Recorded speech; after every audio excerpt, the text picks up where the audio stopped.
Hi, this is Jay Sykes with a quick video talking about the Patek Philippe Tiffany dial watch.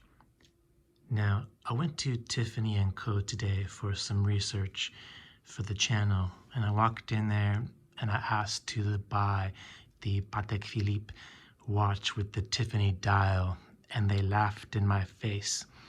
And I said, well, can I at least try it on and take some pictures? And I was quickly escorted out of the building. Anyway, on a previous occasion, I bought some Tiffany merchandise as research for the channel. Now, let's talk about this Patek Philippe watch with the Tiffany colored dial. As you know, it came out recently amongst quite a bit of hype and so forth. We'll talk about the history of the color first. Now, Tiffany & Co. developed this color back in the day. It's called Tiffany Blue. The color itself is actually trademarked. It's a special combination unique to Tiffany & Co. It was designed initially for the catalog, whereby the color is going to be present on the Tiffany book. As time went on, they added to Tiffany boxes. It became their trademark color. If you received a gift and this was the box, you knew for a fact it was going to be a Tiffany item.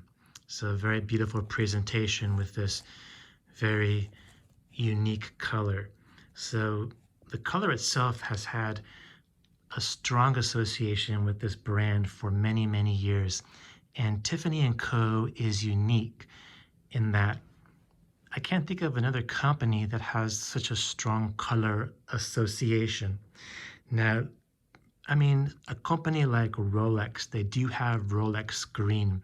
However, if you go to Rolex store, you'll see some green accents, but not every single bag is green. Some are white, some are green.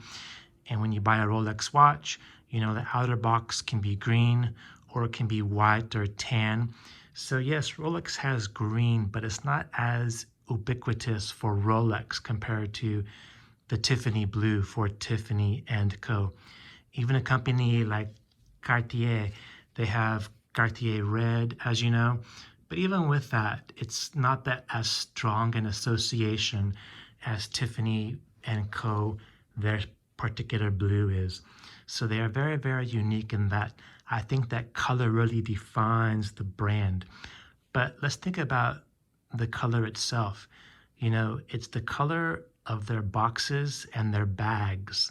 The question for you, is it your dream watch to have the dial color of a bag or a box?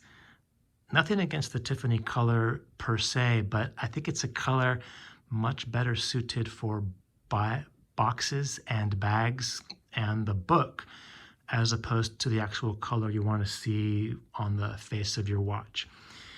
It wasn't designed for that in the first place, and I think it feels a little bit forced if you ask me. Now, if you look back in the history of Tiffany Co. and Patek Philippe, very long history together. Now, back in the day, Tiffany & Co. was a higher name brand compared to Patek Philippe with regards to watches. So if you bought a pocket watch from Tiffany & Co., the movement was by Patek Philippe, but the Tiffany & Co. name was much more prominently displayed because it held a greater weight compared to Patek Philippe back in the day. Now in modern times, I think the power has shifted greatly, whereby for watches, Patek Philippe has much stronger brand name compared to Tiffany. If you buy a modern Patek Philippe watch, you'll see Patek Philippe in very large prominent letters, whereas Tiffany is going to be much understated compared to that. So there's definitely been a power shift with regards to that. Now let's talk about this Rolex OP, which came out earlier. Some people refer to it as the Tiffany dial. It's not exactly Tiffany, obviously, for legal reasons. And in fact, the color is a bit lighter and less intense than Tiffany & Co. color. I actually prefer this on a watch. If we're comparing the OP, quote, Tiffany dial to the Patek Philippe, Tiffany dial.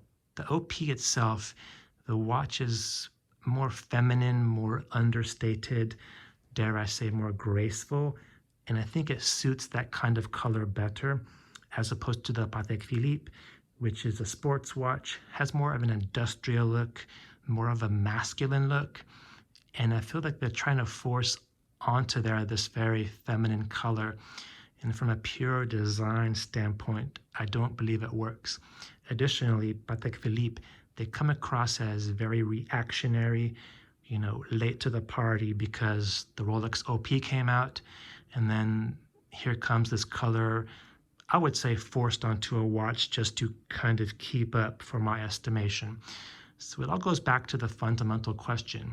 Is your dream watch going to be the color of a box or a bag? For me, I would say no. I realize the watch is hyped up, has quite a bit of value on the secondary market, but I don't believe the color of a box should, in this case, go on the dial. Let me know what you think and your thoughts, and let me know what questions you have. This is Jay Sykes, hoping you have a nice day, if possible. Bye.